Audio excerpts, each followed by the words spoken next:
Hello, magandang tanghali mga maring.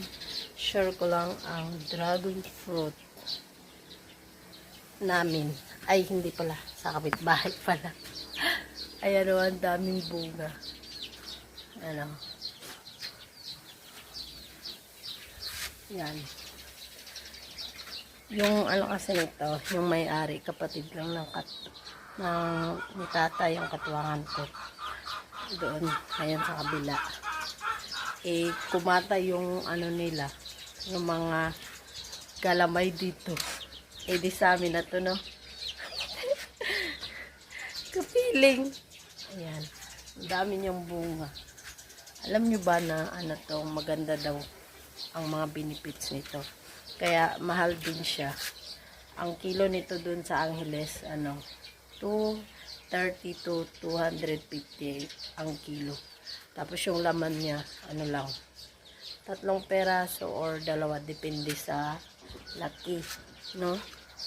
Ayan, no? Ang mahal niya.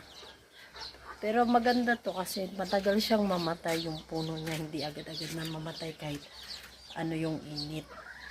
Tsaka pag nagtatanim ng ganito, dapat may katayan siya. Yung gawan siya ng kahoy na pwedeng katayan kasi lumaki talaga siya ng husto. Di pa ako nito nakatikim anong lasa. Katagal-tugal ko na dito. Pero pag nahinog to, manghingi ako nito. Ne? Yan.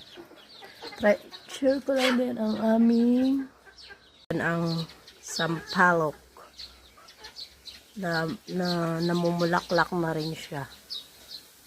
Ayan, o. Pero sa amin talaga yan. Sa katuwangan ko talaga yung sampalok na yan. Yan legit yan sa amin. Ang dami na rin. Ang nung sampalok na to mga maring, ang tamis. Hindi siya maasim. Yan, o. May bayabas pa dun sa dulo, pero hindi na yun sa amin. Sa kabilang bahay na ito.